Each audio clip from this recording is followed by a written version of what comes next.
Shina e bubu buta eskawatan kaya waikiki kaya waikiki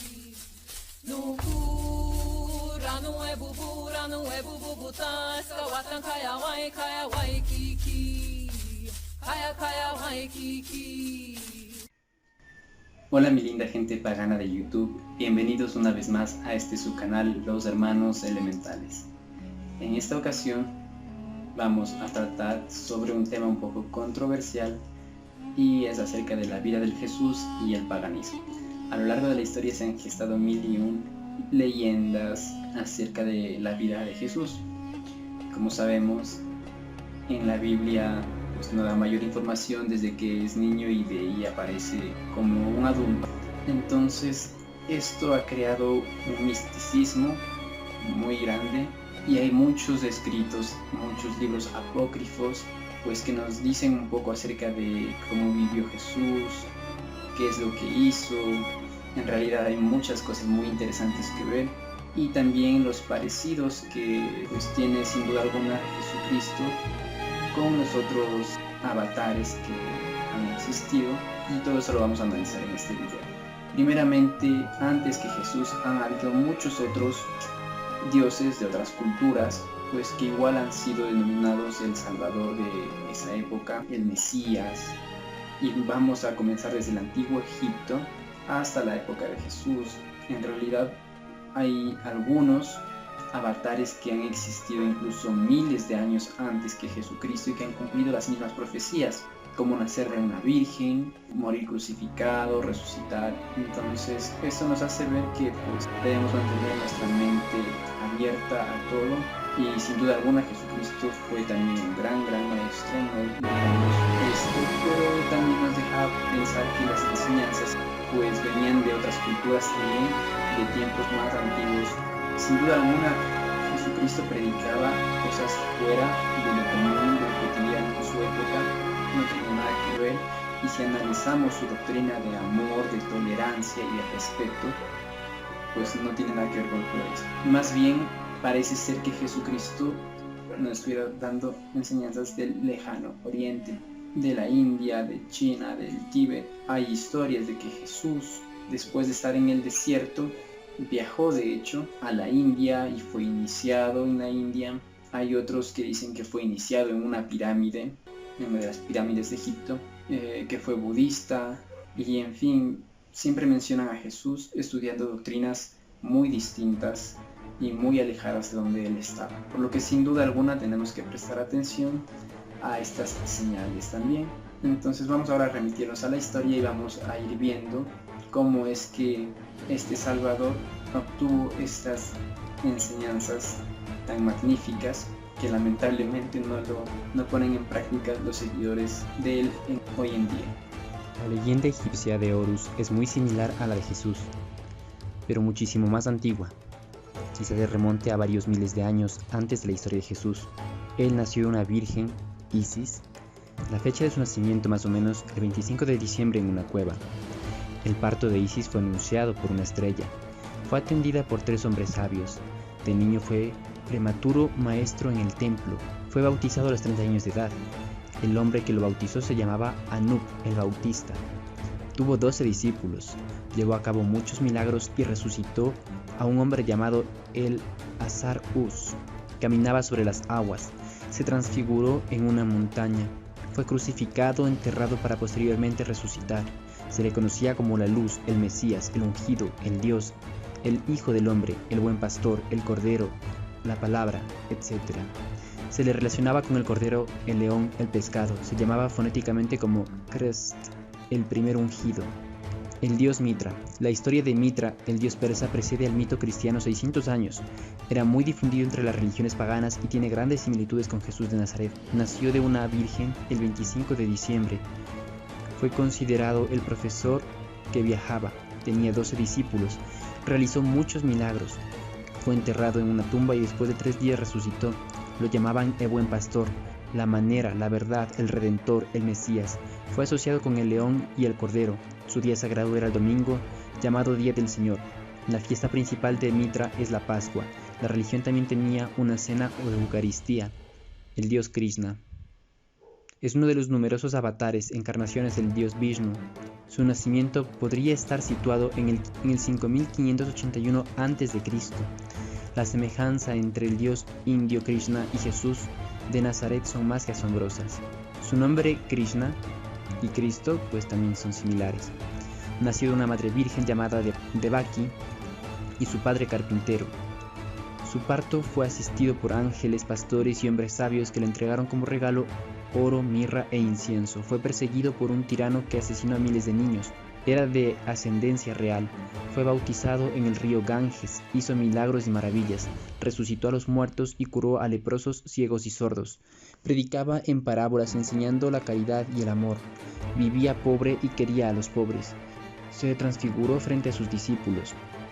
Fue crucificado en un árbol, resucitó y ascendió a los cielos. Es llamado Pastor de Dios, el Señor de señores, el Redentor. Era la tercera persona de la Trinidad. Declaró la resurrección y el camino hacia el Padre. Era considerado el principio y el fin, Alfa y Omega. Sus discípulos lo llamaban Jesús, representado con ese nombre a la esencia pura. Krishna regresará para luchar contra el príncipe del mal que desolará la tierra. El dios Atis, este dios cuyo nacimiento se dio en el reino de Frigia, hoy territorio de Turquía, es parte de la mitología de este reino cuyo culto empezó hace 1200 años antes de Cristo. Nació de una virgen llamada Nana, un 25 de diciembre. Poseía doble divinidad, Padre e Hijo divino. Fue un salvador, crucificado en un árbol para salvación de la humanidad. Enterrado, resucitó al tercer día, un 25 de marzo, encontraron su tumba vacía.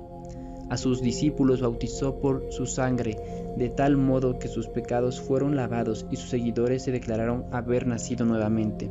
Sus fieles comieron pan y comida sagrada, creyendo haber recibido el cuerpo del Salvador. Lo llamaban el Buen Pastor, el Supremo Dios, el unigénito Hijo de Dios, el Salvador. El dios Dionisio, dios de la mitología griega, nació de una madre virgen el 25 de diciembre en un pesebre. Llevó a cabo diferentes milagros, realizó una procesión triunfal montando en un burro, transformó agua en vino, dio de comer alimento sagrado a sus seguidores y recibieron así el cuerpo de Dios.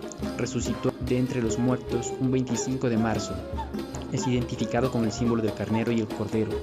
Lo llamaban Rey de Reyes, el unigénito de Dios, el Redentor, el Salvador, el Alfa y Omega.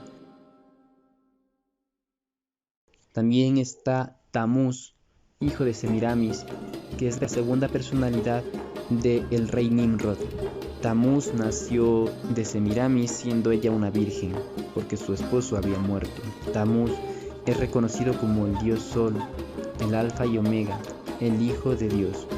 Así como estos, hay varios dioses más que llevan una historia muy similar, que tienen características casi idénticas. Son avatares o simplemente es la desesperada búsqueda del ser humano de tener a quien adorar, por no haberse dado cuenta que la verdadera esencia de Dios está en cada uno de nosotros.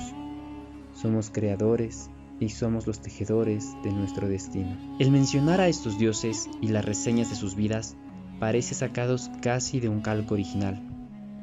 Y no es para menos, ya que los detalles son casi los mismos, solo con pequeñas variantes. Entonces aquí entraría la interrogante: ¿o fue el mismo Dios que en diferentes épocas y en diferentes culturas existió, pero con diferentes nombres? ¿O quienes inventaron las religiones se dieron cuenta que este método era perfecto para ejercer la manipulación al humano y siguieron el juego, cambiando de nombre a los protagonistas, pero bajo el mismo esquema? Y podríamos decir que este mismo marco se sigue presentando en estas épocas. Y vemos incluso que la difusión de la madre y el hijo son iguales, tanto en la Iglesia Católica como en estas deidades paganas. Bien, hay un libro muy interesante que se llama Savarkar, de 1946. En este libro nos habla un poco acerca de esto, de que cuando Jesús estuvo en el desierto, en realidad se retiró a estudiar pues a la India. También nos habla este libro de que Jesús en realidad no murió crucificado, sino murió en Cachemira, en la India. Y bueno, después de la película del Código Da Vinci, también muchos han dejado de creer que Jesús murió en la cruz, sino que más bien formó su familia, pues en todo el sentido de su parte humana, En este libro también nos describe que Jesús fue salvado, o sea, al estar en la cruz no murió, sino que fue salvado por algunos sabios que bajaron de la cruz, lo sanaron y se lo llevaron consigo. Todos estos avatares estuvieron en su época combatiendo contra la corrupción, predicando el amor, la tolerancia y ayudaron muchísimo en su época.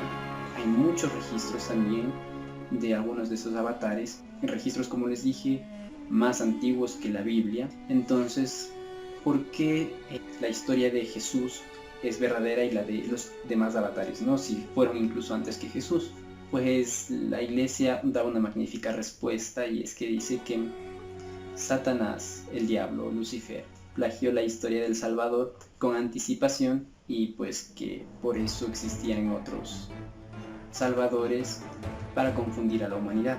Están en el derecho de creer eso, nosotros también estamos en nuestro derecho de investigar y de ir más allá. Bien, sin duda alguna Jesús fue un gran maestro. Se dice que perteneció también a la orden secreta de los esenios, que pues buscaba ese equilibrio en Judea, en que empiecen a pensar un poquito más avanzados, que no sean tan cerrados de mente. Y eso es lo que en realidad nos dejan sus escrituras. Por eso es tan contradictorio el Antiguo y el Nuevo Testamento, porque pues el Antiguo Testamento nos habla sobre la ira de Jehová y los castigos y la denigración de la mujer, el mantener sometida a la mujer. Y por otro lado está Jesús en su venida humana, siendo humano, teniendo una familia, predicando el amor, y nos demuestra eso en realidad, una divinidad pues que demuestra esa humildad, esa entrega para los suyos, que predica con el ejemplo, que es tolerante, que rescata a una prostituta. Entonces, ¿en qué Dios van a creer? Yo creo que lo que podemos rescatar también de esto es el arquetipo de cada uno de estos avatares, y pues ninguno es verdad ni ninguno es mentira. Tenemos las verdades superiores y las verdades inferiores, y simplemente yo creo que la verdad superior es que hubieron personajes en distintos países, en distintas épocas, que vinieron a dar luz a la humanidad, que vinieron a enseñarnos algo muy importante, y que hemos olvidado esas enseñanzas, y pues lamentablemente siempre las enseñanzas fueron tergiversadas y utilizadas como un medio económico, un medio de sustento para la clase sacerdotal sobre todo, y la dominación, la hegemonía del poder. Por eso necesitamos ahora un despertar espiritual. Ya no necesitamos la religiosidad, sino el despertar espiritual, ver estas cosas que nos rodearon desde hace siglos y que siempre fueron tomadas por el lado que más convenía. Esto es todo por este video. Me despido. Que la diosa los bendiga abundantemente, que la luz del conocimiento brille eternamente. No olviden darle like si les gustó este video, compartir para que más personas puedan ver este tipo de contenido, darle a la campanita para recibir notificaciones cada vez que suba un nuevo video. Y muchas gracias por todo. Nos vemos hasta el siguiente video. Adiós.